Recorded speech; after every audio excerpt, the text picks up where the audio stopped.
Let me start the reaction aldol condensation.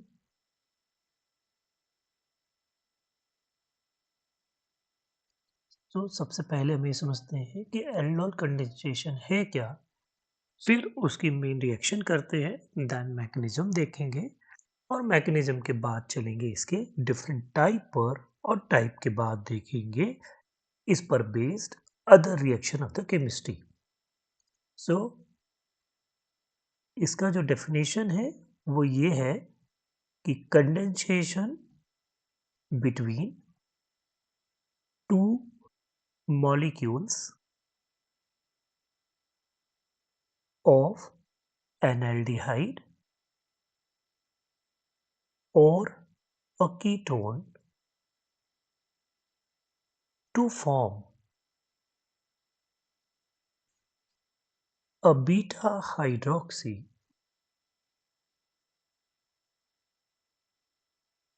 aldehyde or ketone is known as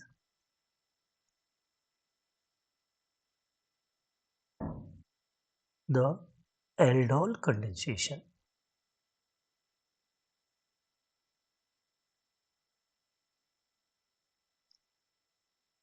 in general हम जो इसके अंदर reaction लिखेंगे वो होगी हमारी CH3CHO प्लस CH3CHO।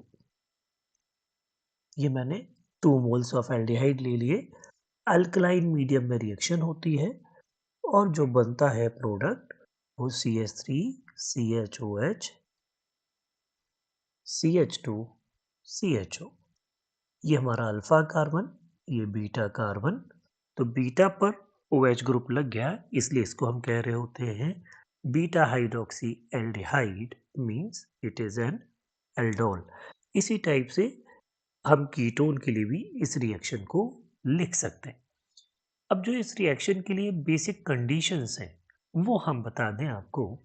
सबसे पहली इंपॉर्टेंट जो पॉइंट होती है या पहली कंडीशंस इसके लिए जो है वो है प्रेजेंस ऑफ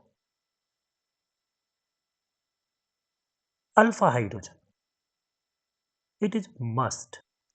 अगर अल्फा हाइड्रोजन नहीं है तो वहां पर एल्डोल कंडेंसेशन नहीं हो पाएगा। नंबर 2, डाइल्यूट, स्पेशली अगर मैं कहूँ तो 10%। डाइल्यूट मीन्स इसका कॉन्सेंट्रेशन 10% के आसपास रहे। डाइल्यूट NaOH या फिर और भी जो हमारे बेस हो सकते हैं। अकेला ये डाइल्यूट NaOH के साथ ही नहीं होगा, इसके लिए हम डाइल्यूट KOH भी ले सकते हैं। BaOH होल ट्वाइस के साथ भी ये रिएक्शन हो सकती है। CaOH होल ट्वाइस के साथ ये रिएक्शन हो सकती है। CaCO3 आपको लिखा हुआ मिल सकता है। Na2CO3 आपको इसके लिए लिखा हुआ मिल सकता है। लाइक दैट स्ट्रॉन्ग बेस जो कि डाइल्यूट हैं उनकी रिक्वायरमेंट इस रिएक्शन के लिए होती है। अब इसमें एक और पॉइंट हमें ध्यान रखना पड़ेगा कि this reaction is reversible in nature, so you will always find reversible sign in place of one directed arrow, so you will get this kind of reversible sign for this reaction. ये reaction अकेले basic medium में ही नहीं, ये sometime acidic medium में भी होती है, but the maximum yield जो हमें मिलेगी वो अल्कलाइन मीडियम में ही मिलेगी। लेकिन हमें तो इसकी दोनों मैकेनिज्म देखनी पड़ेगी, एसिडिक मीडियम वाली भी और बेसिक मीडियम वाली भी। सो मैकेनिज्म से हम आगे स्टार्ट करते हैं इसको। मैकेनिज्म में चलते हैं, दैट इज बेस्ड ऑन, सबसे पहले हम चलेंगे अल्कलाइन मीडियम के लिए बेस कैटलाइज्ड, राइट। तो मैं टर्म यूज कर रहा हूं यहां पर लिखने वाला बेस कैटलाइज्ड एल्डोल कंडेंसेशन। तो इसमें सबसे पहले हमने जैसे बेस लिया NaOH या KOH, जैसे मैंने मेंशन किया आपको, तो वहां से आपको हाइड्रोक्साइड आयन मिला। ये हाइड्रोक्साइड आयन हमने एक जो एसिड लेयर, मैंने जो एल्डिहाइड लिया हुआ है, एल्डिहाइड का अल्फा हाइड्रोजन हमें चाहिए होगा। So let me take CH3CHO as a aldehyde. तो ये बेस जो हमारा है वो इसी पर अटैक करेगा, तो ये इसके एच को लेकर जाएगा, तो रिवर्सिबल साइन हम यहाँ लगा देते हैं। अब आप देखोगे कि ये वाला OH इस H को लेकर आगे बढ़ेगा, और जब ये H लेगा तो ये जो इलेक्ट्रॉन है ये CH2 पर लेफ्ट कर दिए जाएंगे, CH2 पर रह जाएंगे, तो जिससे स्पीसीज बनेगी उसमें CH2 C double bond O H, और ये इसके में CH2 पर ये नेगेटिव साइन रहेगा। ये रेजोनेंस स्टेबलाइज्ड स्पीसीज है, इसलिए ये ऐसा होता है। ये करेगा क्या, ये अपने ये जो नेगेटिव चार्ज है इसको डीलोकलाइज करेगा ऑक्सीजन के रेस्पेक्ट में, ऑक्सीजन के कारण, तो ये इलेक्ट्रॉन इधर आ जाएगा, ये इलेक्ट्रॉन यहाँ शिफ्ट हो जाएगा। इसके साथ जो स्ट्रक्चर बनेगी वो CH2COH, और यहाँ होगा हमारा एक नेगेटिव चार्ज, ये बन गया एक enolate ion. This is called enolate ion because of double bond and one negative charge. ये इनोलेट आयन ये फिर आगे फर्दर अब रिएक्शन में पार्टिसिपेट करेगा, और इसके पास नेक्स्ट मॉलिक्यूल आएगा CH3C डबल बॉन्ड OH। इसके साथ जब रिएक्शन होगी तो ये होगी कैसे, यही चीज तो हमें समझनी है। ये वाला इलेक्ट्रॉन इधर गया, oxygen because of electronegativity difference, तो जो ये पाई इलेक्ट्रॉन क्लाउड है ये वाला क्लाउड के साथ यहाँ पर इस कार्बन पर ये ऐसे यहाँ अटैक करेगा। जब ये इस पर अटैक करेगा तो बनेगा क्या, अब आप देख सकते हो बाकी सारी चीजें इस पर ऐसे ही ऐड होती हुई चली जा रही हैं, तो ये CH3CO नेगेटिव, ये H मैंने यहाँ लिख दिया। अब जो आकर स्पीसीज इस पर अटैक की है वो अटैक इस पर यहाँ लिख दिया जाएगा CH2C डबल बॉन्ड OH। ये इस स्पीसीज ने इस पर अटैक किया था इसलिए ये बन गया। अब इससे हम आगे बढ़े तो इसका अब हम अगर मैं इसका हाइड्रोलिसिस करूं तो ये वाटर की प्रेजेंस में ये HOH, तो ये वाला जो H है ये H इसके साथ अटैच हो जाएगा और ये OH अलग हो जाएगा, OH अपना इलेक्ट्रॉन लेकर हट गया है यहाँ से। तो नेक्स्ट पॉइंट पर जो हमें मॉलिक्यूल मिलेगा that will be, you can see over here, CH3CH, यहाँ आ गया ये OH, देन CH2CHO। नाउ और ये जो OH नेगेटिव बचा हुआ है वो हमने यहाँ पर लिख दिया, ये हमारा OH नेगेटिव बाहर निकल गया, बेस कैटालाइज था तो बेस को उसका हमने OH वापस कर दिया। अब आप देखें यहाँ पर ये फंक्शनल ग्रुप है हमारा, ये अल्फा कार्बन, ये बीटा कार्बन, तो जो हमने कहा था वो बीटा हाइड्रोक्सी एल्डिहाइड का फॉर्मेशन हो गया, इसी को कह रहे होते हैं हम एल्डोल। लेकिन ये रिएक्शन यहाँ कंप्लीट नहीं होती, अब कंडेंसेशन होना है, अब डिहाइड्रेशन होना है, इसमें से अब वाटर निकलेगा। तो वो वाटर निकलेगा कैसे, वो हमें ध्यान देने वाला पार्ट है। वो मैकेनिज्म जो होती है that is called dehydration part, और ये आगे चलकर इवन मैकेनिज्म के थ्रू आगे बढ़ेगी। Mind my words, even CB mechanism यहाँ पर चलती है।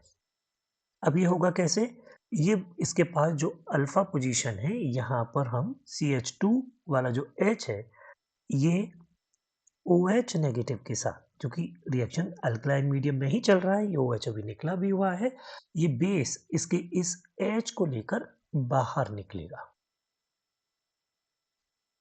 ये H यहाँ से निकल गया, और जब ये H निकला तो मतलब क्या निकल गया, यहाँ हम लिख सकते हैं माइनस H2O हो गया ये। जैसे ही ये निकला तो बना क्या, ये CH3CHOH CH2CHO। नो, ये CH2 नहीं रहेगा, ये अब क्या हो गया हमारा CH, और इस पर चार्ज क्या आ गया, नेगेटिव चार्ज। तो H पॉजिटिव निकलने के बाद बचे हुए पार्ट को हम कॉन्जुगेट बेस कहते हैं, ये आप सभी जानते हैं। इसलिए इस मैकेनिज्म का नाम हो जाता है E1CB, unimolecular conjugate base elimination reaction. इस रिएक्शन में अब ये OH नेगेटिव इलेक्ट्रॉन लेकर बाहर जाएगा और ये लोन पेयर यहाँ पर डबल बॉन्ड बना देगा। तो रिएक्शन में हो जाएगा CH के बाद बनेगा CH3 CH double bond CH CHO।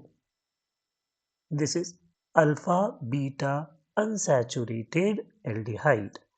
Alpha beta unsaturated aldehyde, ये इसका बेस कैटालाइज्ड मैकेनिज्म हमारा कंप्लीट हो गया। मैं क्विकली रिकैप करा दे रहा हूँ। अल्फा हाइड्रोजन वाला एल्डिहाइड OH नेगेटिव यानी अल्कलाइन के साथ रिएक्शन कर रहा है, काम कर रहा है, और हमें एक एनाइन बनाकर दे रहा है। वो एनाइन रेजोनेंस के थ्रू स्टेबलाइज होता है, इनोलेट आयन इसको हम कह रहे होते हैं। ये enolate ion next molecule of the aldehyde के साथ रिएक्शन करेगा और फर्दर बीटा हाइड्रोक्सी एल्डिहाइड बनाएगा। That beta hydroxy aldehyde is called aldol. और अगर यही रिएक्शन कीटोन के साथ होती है तो ये कीटोन का बीटा हाइड्रोक्सी कंपाउंड बन जाएगा। Then it will react with base again to give conjugate base, और इस कॉन्जुगेट बेस में इवन सीवी मैकेनिज्म होगा, इसके थ्रू हमारा अल्फा बीटा अनसैचुरेटेड एल्डिहाइड हमें मिल जाता है। So this is complete base catalyzed mechanism. Now let me understand the next part of this one is called acid catalyzed mechanism of aldol condensation. हमने अभी ये कीट एल्डिहाइड के साथ करके देखा था। अब हम इसको कीटोन के एग्जाम्पल से लेकर चलते हैं। तो CH3 COCH3, मैंने आपसे कहा था ये रिवर्सिबल रिएक्शंस होती हैं, तो रिवर्सिबल साइन के साथ ही हम चलेंगे। इसके पास लोन पेयर है, हाइड्रोजन के पास इलेक्ट्रॉन की कमी होती है, तो ये हाइड्रोजन इस पर अटैक कर देगा और बनेगा, ये रहेगा CH2H। ये एसिड कैटालाइज्ड मैकेनिज्म है, तो ये Cl इस H को लेगा और इलेक्ट्रॉन को यहाँ पर शिफ्ट कर देंगे।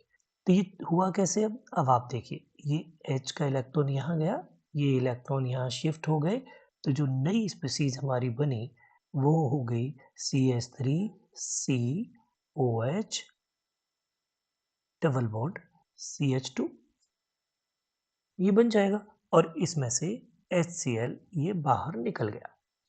अब जो ये स्पीसीज हमारी बनी हुई है, जो इनॉल बना हुआ है CH3COH डबल बॉन्ड CH2, इस ये फर्दर स्टेप पर हम आगे बढ़ेंगे।